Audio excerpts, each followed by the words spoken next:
we're going to jump right into our very first speaker. And this is somebody I had worked with a long time ago. I've been watching his career. We worked together at ComplexCon. And through the past, I would say probably the past 5 or 6 years, his career has skyrocketed. He's found his lane. And we're going to be going into it and diving a little bit about his past, his present, and where the future is with him. So with further ado, Josh Vides.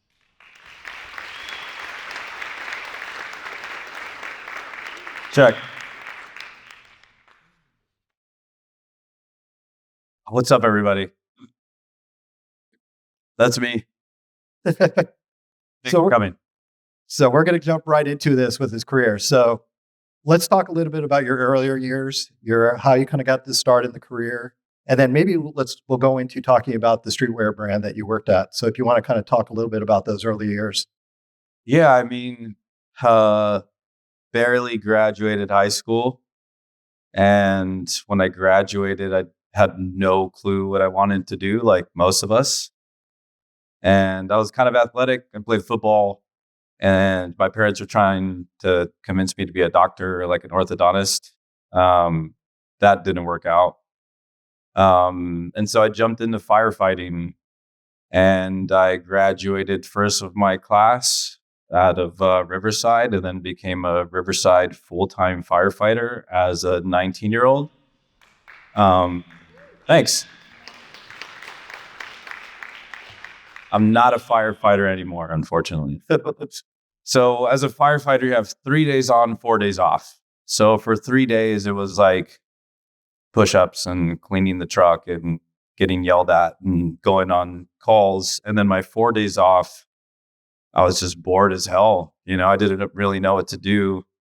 In high school, I had been infatuated with streetwear, which is now massive. But at the time, it was like this really niche little world of apparel and fashion. And so at the time, my girlfriend, which is now my wife, was like, maybe you should start a streetwear brand. And I was like, I don't know how to do that. But there were brands like the Hundreds and Crooks, Seventh Letter, et cetera, that were already kind of preparing this like blueprint for everybody.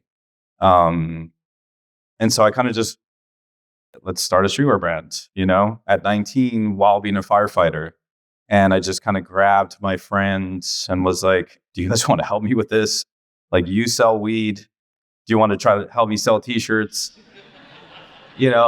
Like, you're kind of good looking. Do you want to be like the marketing guy? And everybody was just like, yeah, let's do it. And now that even saying that's kind of crazy. Now that I think about it, for 7 years, I did that nonstop. And not to jump too far ahead, but it ended up being, this brand that was distributed worldwide. We were in over 450 stores in the world, global distribution, collaborations with Fila, Stance, Umbro, et cetera. And so, not really sure how that worked out, but it did. And that was kind of my first venture into not only being an entrepreneur, but just like trying, And then from there, you worked with a couple of other brands that you actually looked up to. And ultimately, we ended up connecting at ComplexCon, working together there. So how was it like working with some of those brands that you were looking up to and then eventually moving your way into ComplexCon? Yeah, I mean, I think, but my first job ever was Starbucks. And it wasn't because I wanted to rule the world of coffee. It was just like, I just need a job. Like, I need to make some money. I want to buy some shirts. And that was the only time in my life I took a job that I didn't care about. It was strictly just for money. And I only did that for like 4 or 5 months. And after those 4 or 5 months, I was like, I should probably go just work somewhere I actually give a shit about, And so I got a job at Zoomies because at least it was like apparel, streetwear, et cetera, sales. And I think that was the first time I realized like, okay, I don't want to be the CEO of Zoomies. I more so want to just be here to like take as much information as I can about this culture and just really business. and then implement it into my streetwear brand. And I think that ethos just continued on and kind of stacked upon each other once I realized that I reached a level of information from that place. So it was like Zoomies. I went to jail for a little bit. That's another conversation. I got out. And then I got a job driving the van for the Hundreds, which was one of the brands I was looking up to. And I was driving the van, and it was just literally just like loading boxes in a white van and going from the Hundreds to the production facility. But then they started printing for other brands. And so then I was now going to Primitive and then Hall of Fame and then et cetera. And really just meeting people along the way, but also being like, all right, this really cool streetwear brand isn't just this really cool streetwear brand. They own their print facility. And not only that, now they're printing for other people, you know? So instead of just being like, you know, driving the van, I was like, damn, this is really cool. I wonder if I could get to a place one day where I could potentially be this like vertically integrated, you know, creative entrepreneur. You know, kind of got over driving the van, like I'm sure we all would, very quickly. And then got a job working at the Seventh Letter with Aaron Levant, which is now, you know, not only a mentor, friend, but, you know, he just bought Complex, which is crazy. And he was just like, yo, come over to Seventh Letter and like, you know, you're creative, you know how to design, maybe you can do sales. And I had never done sales before. I should probably be looking at you guys. Sorry, I keep looking at him. So I went to the Seventh Letter and started doing sales. I'd never done it in my life, but more so got a crash course through Aaron and friends. And, you know, they're like, you got to go to these retail stores, you got to show samples, you got to sell the brand. And then they order it. And then we produce it, you know, fulfill it, get paid, et cetera. So now there's this new chapter of like, I thought it was just screen printing. I thought it was just brand. Now there's this verb called like wholesale, right? Whereas like you have an item and you discount it 50% to sell it to a store, and hopefully they pay you back that 50% they own you. And I was there for, I don't know, maybe like a year. Same thing, got to a point where like, all right, I got sales. I get it. Yo, Aaron, I want to leave. And then simultaneously having a conversation with another mentor named Russell Carablin, who owns a brand called Sir out of New York, which at the time was, you know, on the cusp of kind of like going like this. I just told him, I was like, I know sales, got hired as sales. And then while we were doing that, the brand exploded. And it was like, he came out with this graphic called Calm the Down, which I don't know if you guys remember this. It was like 2010, 11, 12. And so like we had gone from like doing wholesale, like maybe $500,000 a year to like 5 million in a season. And it was because like ASAP Rocky, Rihanna, Jay-Z, everybody was wearing the graphic. And so it turned into this, me just constantly answering my phone, like, how many Calm the Down black shirts, black hoodies, black beanies do you need? And then I kind of got over that. And I was like, yo, Russ, like, what else can I do? Because like, this is just like a machine now. I don't really need to do much here. And I didn't need to say anything. I could have just stayed there and gotten paid. And he was like, well, we have this activation we have to do at this trade show. Maybe you could help me with that.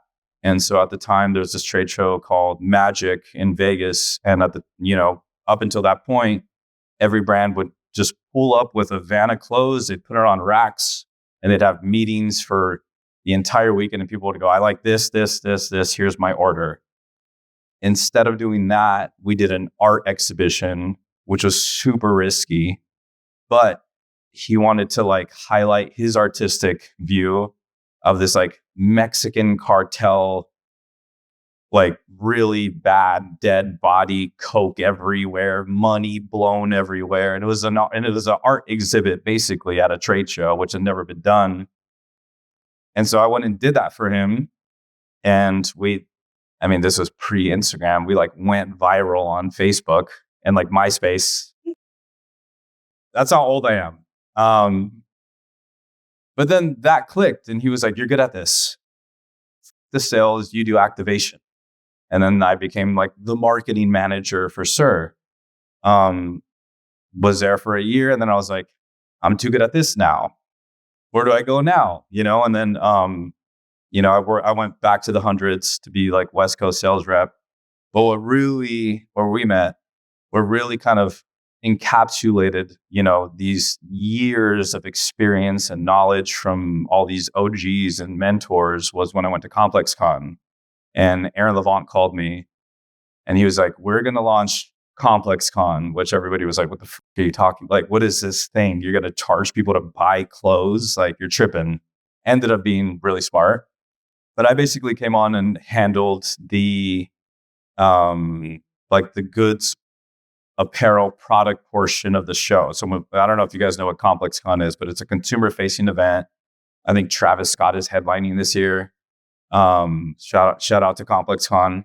But it's like vendors, I don't know, hundreds of vendors show up.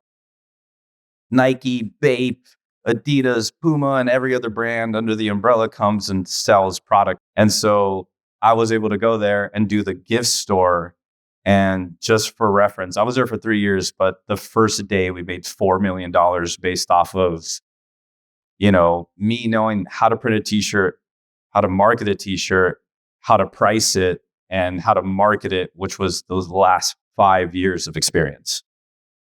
So going through all that experience, then you started kind of in the background, putting together your own personal style and the look of what would later become reality to idea.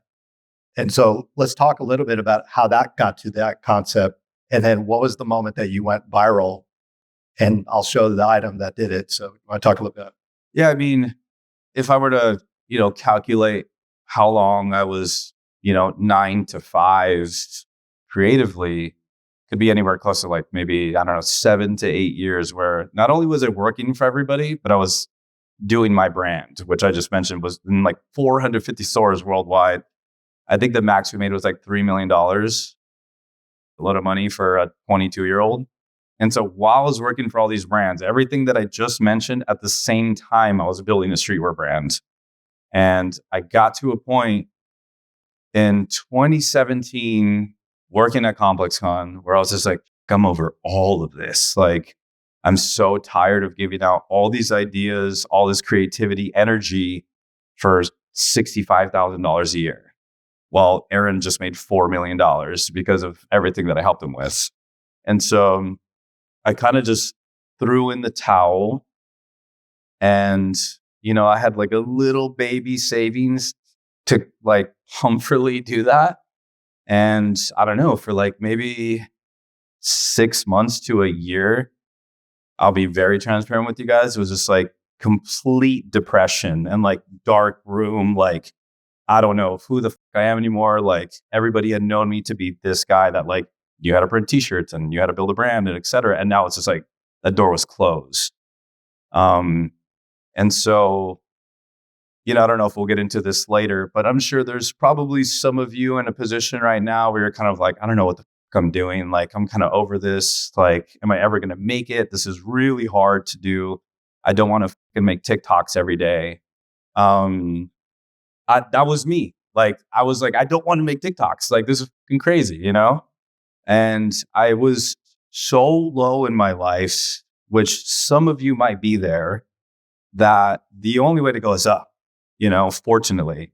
And so I kind of went to my wife and I was like, I think I'm going to be an artist now. And she was like, what the fuck are you like?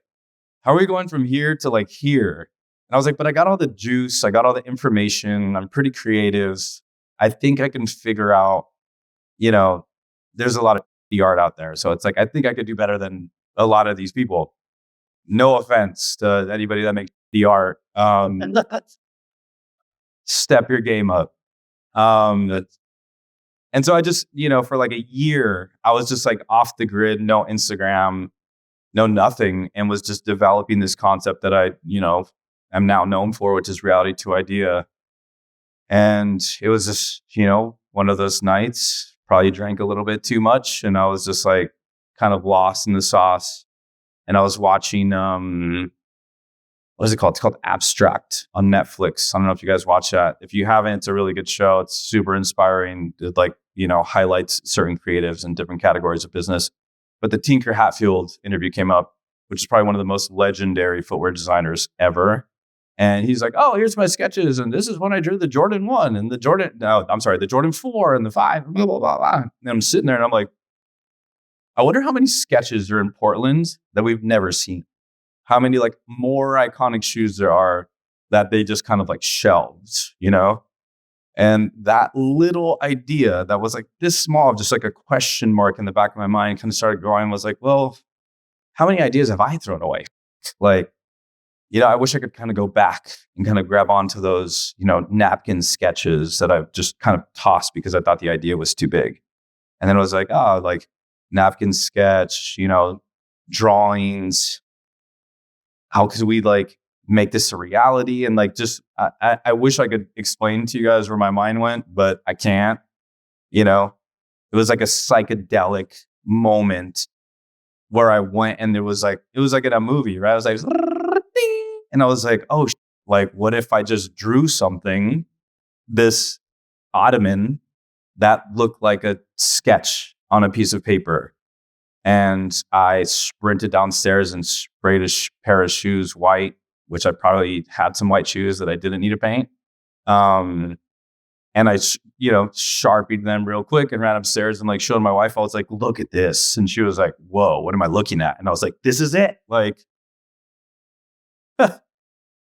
yeah, super simple. Like, but then, I hate to say it, guys, but it looks so easy, but holy, did that change my life. And so I saw the shoes, posted on Instagram. Nobody gave. Everybody thought I was losing my mind, which I was. But I knew there was something there, and it was fresh, and it hadn't been done. And so from there, again, going back to everything that I had experienced already, was like, well, how can I not really create a brand, but like, how can I get more visual on this? And so my mind then started thinking, all right, well, if you're an artist now, Josh, how are you going to do this? And I was like, well, I should probably paint an entire gallery that looks like this and then sell the things in the room. Well, we'll get to that in a bit. So where am I at now? We're here. So let's talk a little bit about when this happened. That's Takashi Murakami. I don't know if you guys know. He's like probably top 3 artists living. And that guy's an okay basketball player. Oh, yeah. I didn't see him. That's LeBron and James, everybody. I didn't see him. My bad. My bad, LeBron. But here's the full circle moment right here. Tinker Hatfield. Yeah. So just to give you guys context, small little nugget, Instagram followers do not matter. I had 5,000 Instagram followers when it was cracking off, which probably most of you have more than that now.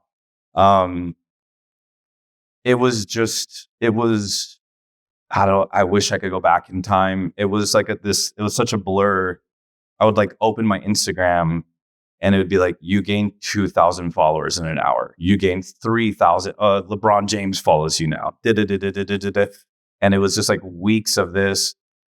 And it was just like so much pressure. And it was like kind of scary because I was like, what? Like, okay, this thing actually worked now, right? It's like launching a, I don't know, multi-million-dollar company and you don't have any employees, I was like, oh, I got to fulfill all this energy now, and so I think, fortunately, due to my background and just being in trade with ComplexCon, right? It's like, I don't know how many of you guys have ever set up like a event that's going to hold 50,000 people in a weekend, but that is not easy. It's like stressful. You're up till 4 a.m.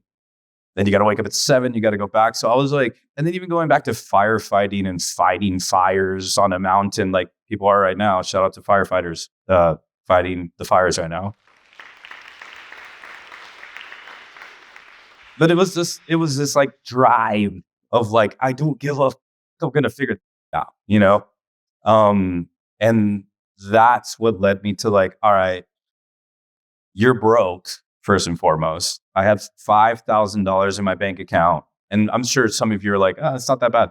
But I had a wife and 2 kids. Now that changes things, right? Everyone's like, "Ooh," like it sucked. I was broke, and so I was going viral on Instagram and I was broke. And so I was like, how the can I get this to like go this way? Well, I want to ask you real quick when you're going into this, like when the shoe kind of came out, everyone started seeing your style, the design and stuff like that. I remember everyone's reaction. Like you were hearing it from all of our friends in circles and stuff like that. How did you handle that, the good and the bad, especially when you come as an artist and trying to showcase your work? So there's a I was going to cuss. There's a bad part about going viral. It's you have so many friends before it because you're just some guy that's just trying to figure out life, and everyone knows you're broke, and everyone knows you're trying to figure it out. And now the next day you're the guy that LeBron James is wearing your shoes. And so very quickly, like 50-50, my friends just sliced in half. Where it was like, oh man, Josh deserves this moment, to like, I could have done that, right? Or so-and-so did that. I've seen this before. My 12-year-old daughter does that every day at school. And so it was this really huge wave of emotion that I had to kind of navigate through to kind of obviously see the process come to life. Everyone here wants to be famous. Everyone wants to be rich, and everyone wants a million, followers on Instagram. But when it happens, your life changes, and not only in the good ways, but also very much so the bad ways. So right after all this, you did your first show in LA. Yeah. And then I remember all of a sudden one day you told us in the office that you're going to take off. You're filling up a U-Haul and you're going to drive all over the US and have like your first mobile show, which, you ready for this? Really bad idea. Oh, this is his LA show, by the way. That was a good idea. Yeah. But this was the U-Haul. And all of a sudden we saw Josh just take off and we didn't know where he went. And so tell us a little bit about this experience, because I know this was kind of like a pivotal time in your career. I'm sweating just thinking about it. So I had this great idea to basically fabricate the inside of a U-Haul and drive it cross country, which please nobody do. It was so crazy. But I was just on fire with energy, and people were finally caring about what I was doing after, I'm talking like 10 years in the game. And so I was just like, I need to keep going. I need to just, make something, show something. And so we did 7 cities in 14 days. We did San Francisco, LA, Houston, Atlanta, Chicago, Boston, New York. And people, there was lines and people would come in and be like, there's no AC in this thing. And I'd be like, take your photo and get out.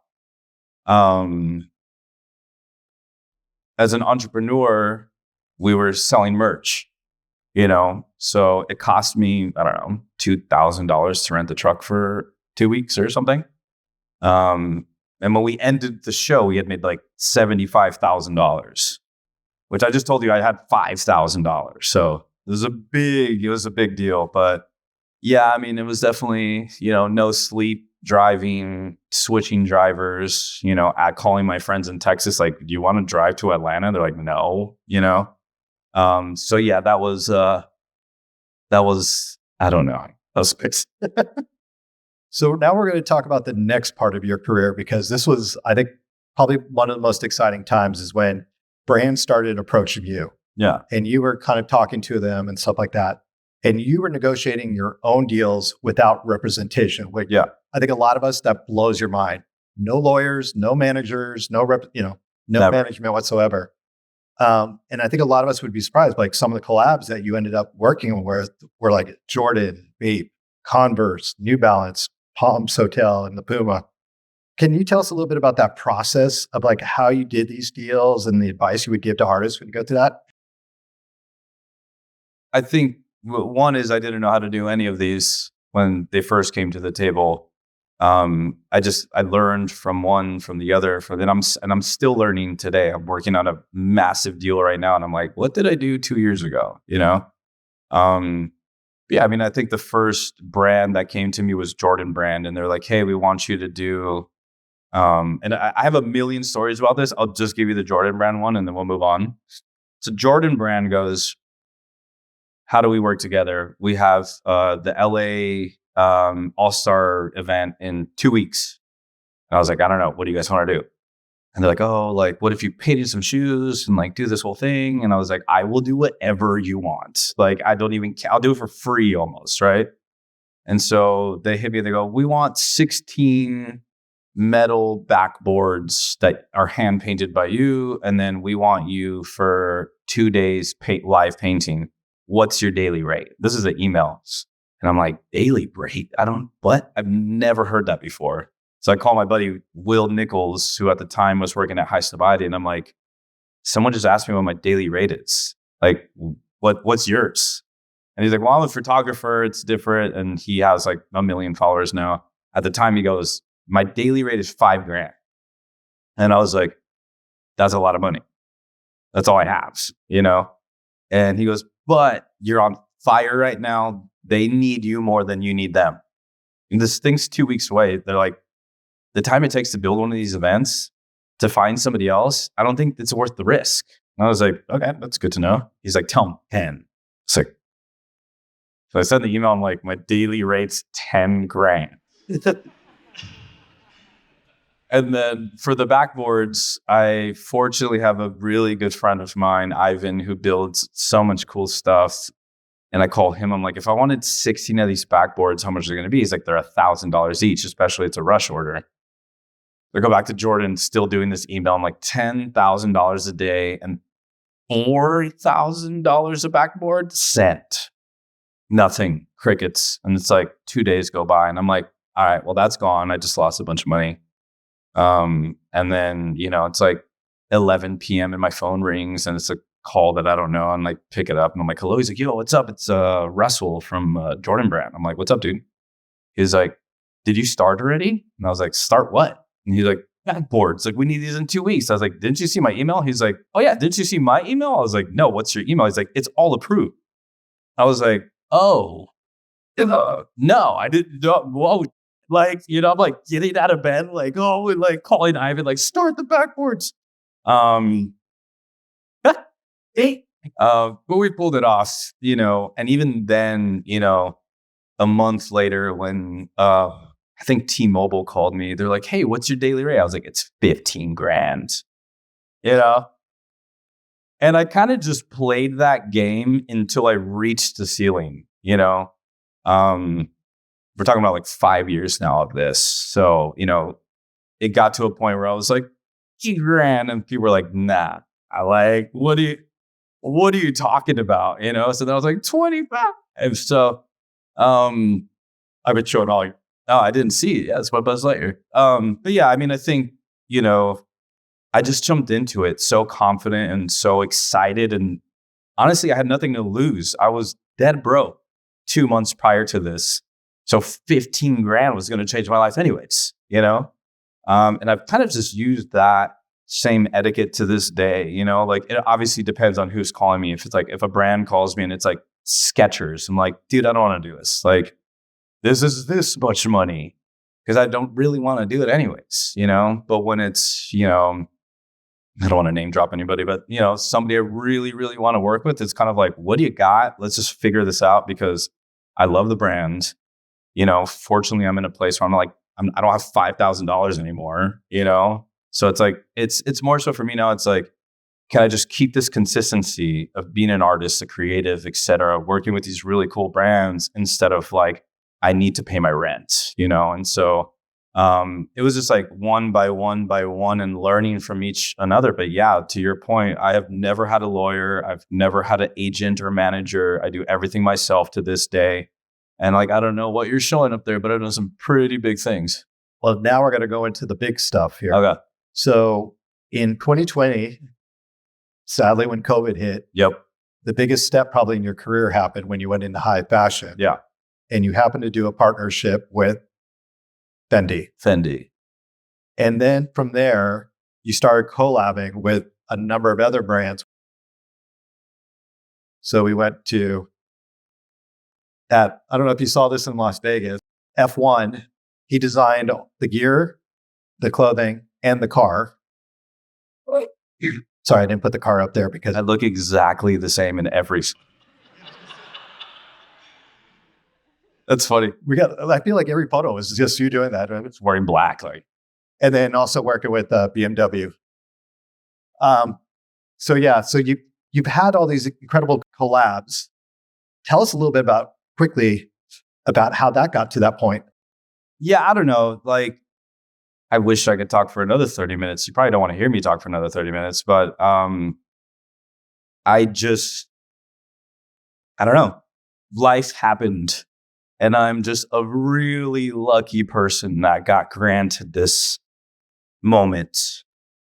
But so many people get granted that moment and they don't know what to do with it because they don't have the fighting fires, working at Zoomies, working at the hundreds, working for sure, or blah, blah, blah, blah, failing. Where when this fell into my lap, I was like, this is an amazing challenge now. And to this day, I still feel the same, right? So it's like, even now, it's like, I'd like to think those are huge projects, but I'm working on even bigger projects now. And it's just like, I don't know how these things keep happening. I would like to think it's because I do a good job at it. But also, I mean, look at me. I'm just like a chill dude, you know? Like, I think a lot of people are like, that guy's pretty chill. Like, you should probably call him, give him some money, you know?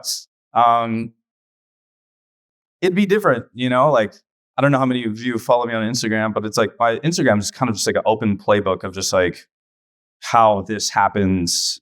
I did a joke like on my way in of like me pretending I'm introducing myself. And so there's a few artists out there that I've met that I really like. And then there's like 90% of artists out there that I've met and they suck because they think they're so cool and they think they're the biggest thing that's ever happened. I've never had that because I'm ready for this to get ripped away at any moment. You know, I'm ready to go back to zero and look at that as a challenge. And I'm ready for that like any moment of the day. And so I think kind of living this balanced life of like hoping for the best, but expecting the worst has kind of allowed me to not only grow, but show people my actual capabilities to pull crazy off. I think that's one thing that we all appreciate about you is you're as open and honest and authentic as anybody could be out there. And we sit there and watch you on Instagram and you showcase all the ups and downs that you go through. I mean, and one of the questions I was going to ask, but sadly we don't have enough time, was let's talk about as a creative, how you need to prepare yourself, both from financially dealing with your success. Do you want me to answer that or no? Might as well go for it. That's one of the most important things. I'll end it on that. I'll tell you guys right now, like 95% of you draw better than I do and paint, most likely. I'm not that good at it, to be honest. It's the preparation for these opportunities, these tiny, tiny windows. Like everyone's, you know, we have our bad days and we're like, life is against us. No, life is trying to help us every month, every day, every week. But every so often it throws you a little nugget, right? And if you're not prepared for that, you're going to fail over and over. And you're just going to be so mad that you weren't prepared for that moment to succeed and really just take advantage of the opportunity. The reason why I explained everything that I've done in my life, it's for everyone sitting here that's like, oh shit, I was a barista too, you know? I've done everything under the sun. And that has helped me succeed in life because I'll get phone calls sometimes where people be like, oh, well, we have 24 hours to make this decision. Can you give us the number? What are you going to do? Can you do this? And I really don't give a shit what the ask is. I just go, yep. And then I figure it out. And so that's how I've gotten here. That's why Ferrari, BMW, and Fendi, they're like, we can trust this guy because if you look at my track record, I pulled it off every single time. Did I know that I could pull it off every single time? No way. But I'm here now talking on the stage to you guys. So my biggest word of advice is just do everything you can. Don't be scared. Try it. You're going to learn from it. You might fail. But more so when that little tiny window of opportunity opens, you will be ready. You will succeed. And in a few years, you'll be sitting right here. Ladies and gentlemen, Josh Vides. Thank you. Thank you, guys. I appreciate it.